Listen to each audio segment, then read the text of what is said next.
Hello, Froggy here, and today we'll be doing some exploration on the Nether. Although this isn't the starting point we're looking for, so let's go ahead and relaunch. Here it is. Yeah, so if you have the intro mission still, it's the one that you would load into there. So let's give this another shot. Yeah, this is the one you're looking for. It's important that you don't engage with any of these enemies. If they shoot at you, it's fine. Just don't shoot back until you're through the hallway. The ones that you encounter there are fair game, but don't turn left and fight those, because that can also trigger it. If you fight them, you'll get the objective to update, and then that'll activate a joining allies. That's pretty annoying. Unlike this chest. That chest is pretty convenient. Alright. Doesn't seem like whatever said that's gonna bother us, so let's get going. There are quite a few ways to get out of map around here, but the one over here is closest to where we're going. It's very similar to what we have at the end of King's Fall. You just go on top and get on through. Though jumping out of this can be a bit annoying. Melees and swords can help. So this area, I'm guessing, is going to be Act 2 or 3. You'll see a bit more why later on, but I'll warn you before we get anything that's too spoilery. It's going to sword fly around back this way, and eventually you can go up and bypass the push barriers that way. You can also eager edge swing through it in some places, but I prefer this way. Those tentacles below us are from, I think, the intersection, by the way. I'm going to be going up here. I think you only need like a single grapple, so you probably don't need Navigator for this. I would recommend landing here to set a spawn point in case you die. Revives are limited if you're not in the intro mission, so keep that in mind.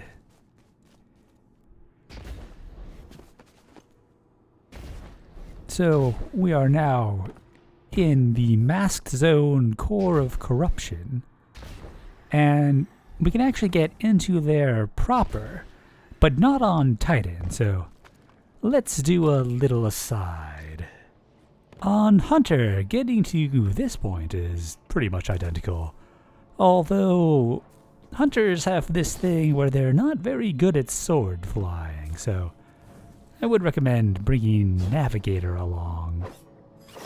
If you're Navigator flying, you're going to want to have high jump on, because that buys you a lot of hang time, and that's what you need to let the grapple point go far. Hello, Avvy. I did all of my Nether exploring so far with Avvy, so all of this is the culmination of both of our work. So we're going to be grapple flying over this distance. Want to do a little jump, fire, high jump, grapple, swap, reload, then fire and jump, and go again. Works best if you reload before you get the jump off, so the grapple has time to travel. Luckily, you don't need to go the entire path, because this overhang here functions quite nicely. Got a little bit of Gordian knot, hopefully that won't come back to bite me. Now I just need to remember where this spot is. I think it's around this corner, but gonna get that knot away so I don't have to lose my grapple.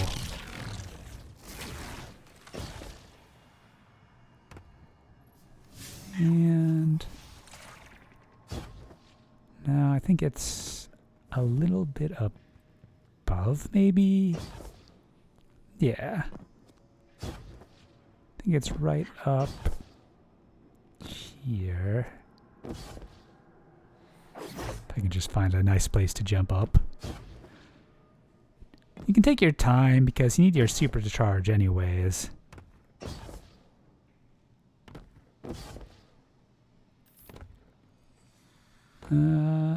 Here we go. This is right. So you're looking for this staircase thingy here. And if you go right up against it and kind of walk into it, you can shoot right through. And that's what you're looking for with a Storm's Edge breach. I'm set to 30 FPS. Got my supercharged, verifying that I can still shoot through. And I am walking against this to help that happen. And there we go. I have attempted this twice and I have made it twice. Whether I got lucky or not, I can't really say, but I think this is an easy one. Going to turn back to uncapped for my own sanity. Not sure what's going on with those. Maybe some sort of dark light thing. So this really doesn't want you to stand on it. See, it kind of scoots me off. It's a lot more apparent with these tentacles. Like these really zoom you off. Which makes me think that maybe this is a boss room because they seem to not want you to be in those cheese spots. I think this is the destination of this route for reasons that I will show a bit later. As to what we do in this room, I have no idea. But it is a nifty little room. As a heads up, in the next area we're going, it's possible to trigger a very spoilery dialogue. I'll be showing you where it is, but I won't be triggering it until the end of the video, so you'll have plenty of time to leave. It's hard to trigger accidentally if you know where it is, though, so don't worry about that. Anyways, let's continue with Titan. So we're going to be going to the interface between the Core of Corruption and Invasion Bay, which is the next and/or previous area. And right in between them, you can go forwards a bit. And Avvy found that you can continue underneath this section, which led to us being able to actually get into Invasion Bay proper.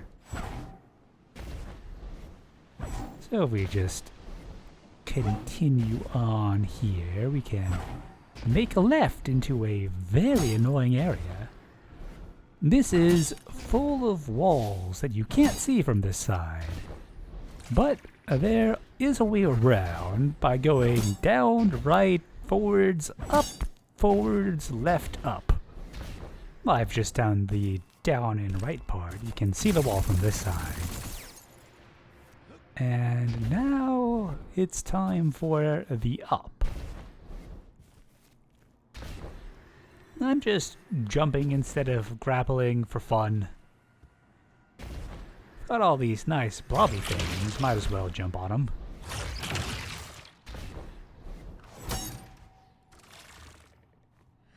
I've really been enjoying exploring this place. I never played D1, so the only Dreadnaught experience I have is from the King's Fall Raid D2 edition. Although I did spend a large amount of time in there for the breaking into the Thunderdome. So you can use Navigator to kind of check for invisible walls a bit, although it seems it has misled me here. But yeah, we can just jump over this next ball, and then we are pretty much home free. On the left, you'll occasionally see circles, and we're looking for gray circles like this. Although if you go into this one, you can see that it is blocked. There are quite a few of these, and if we go far enough down and far enough up, which is the last, like, up and left from my confusing directions earlier, actually be able to go inside.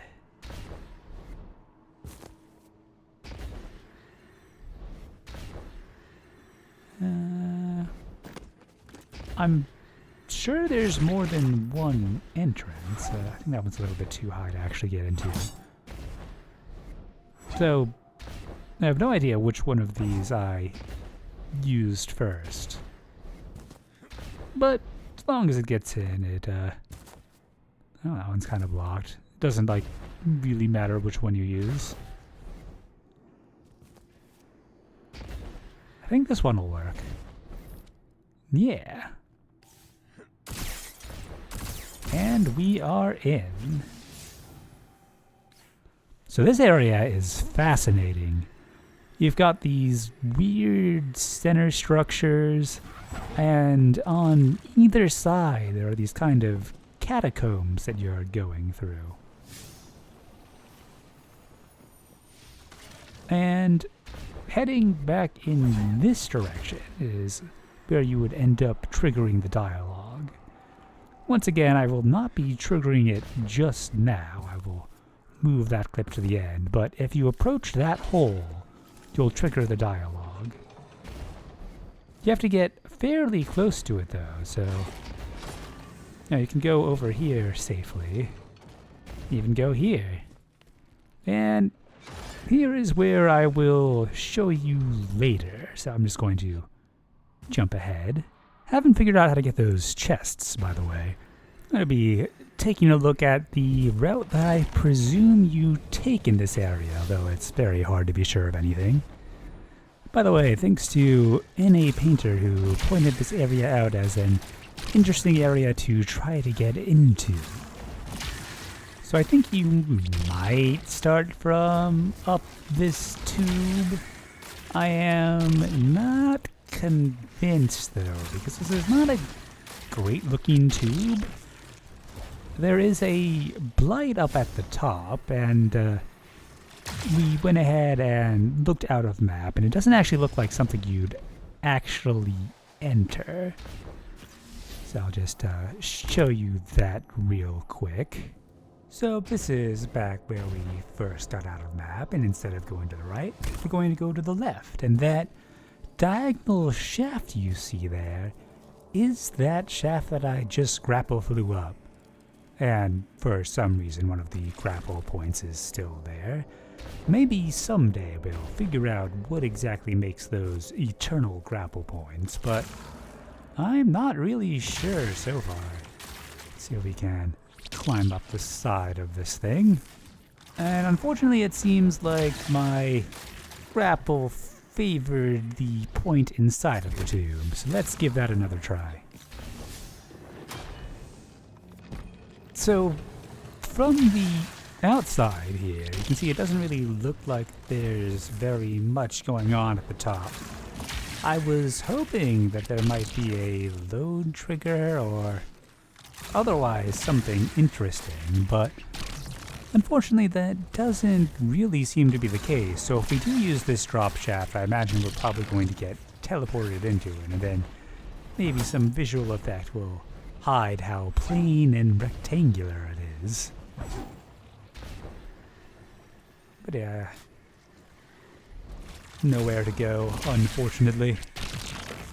Here you can see Avvy's view, and again with the HUDs, you can see where I am inside of the diagonal tube. Anyways, let's get back to the routing. So I would actually encourage you to check this bit out for yourself, because I had quite a lot of fun figuring out what way you might go. So part of my reasoning for why you would be heading this direction and not the other one is that when you head in this direction, there are entrances that are not traps, whereas many of the places that you would exit are traps. And well, Titans can just float around while they wait for spikes to retract. Not all classes are that lucky when it comes to their jump. Let's see, no, not this one. I think this will put us past the wall. Yeah, I have no idea what these things are. I don't know if they played a role in any of the D1 Dreadnaught stuff. I think that one's a trap. Maybe up here. Dark scary hole. Sounds good. Oh, too fast.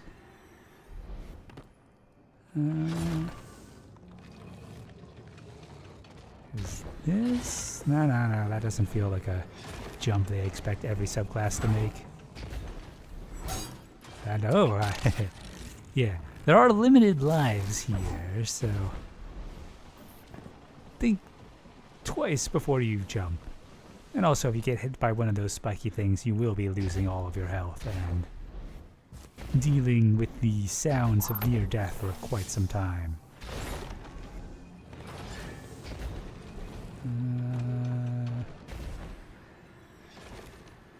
Guess we go out here.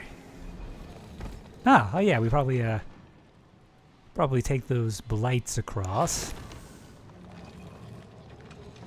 Let's see where this leads us. And this is some fun pathing. I wonder if we're just if we're going to have any sort of guidance when we go through, or what. But this is a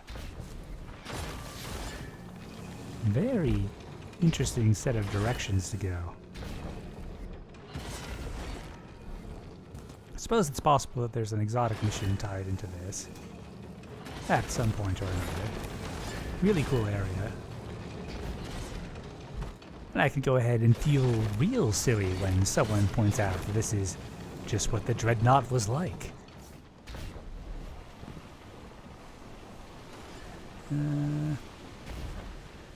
Little impromptu staircase over here. Or actually, no, let's take the vine. That feels more organic. Maybe the other vine.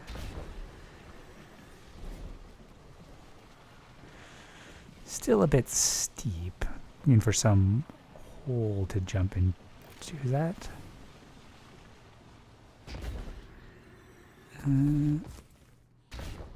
Yeah. Oh wait, no. No, this one's too far back. This is not the right hole.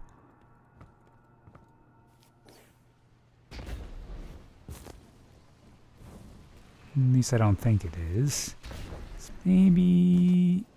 No, this feels kind of sketchy, but I'm going to do it anyways. I do want to find what the proper way is, though. So maybe we scan the top holes here, and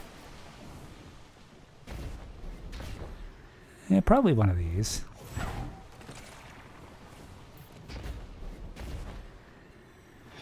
Yeah, that is a scary one. Gotta get the timing right. Or we will be listening to a series of beeps for the rest of the video. Oh, this is promising.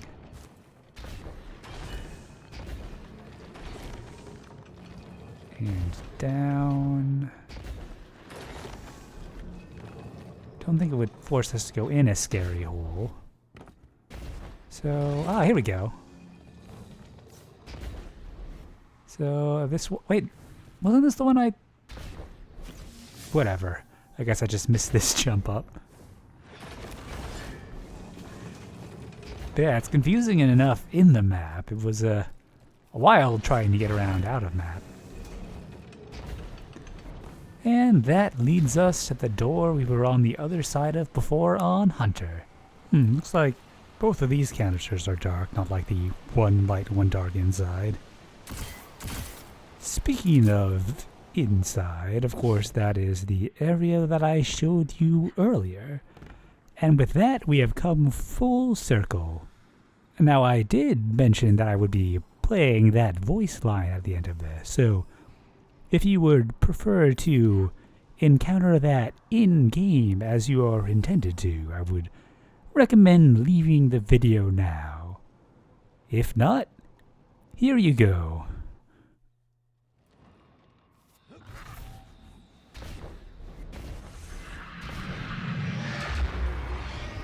Oryx's return instigated a grand schism in the Hive. They are shaken. They entertain the first doubt. The oldest doubt. They call it the Enteoxuana.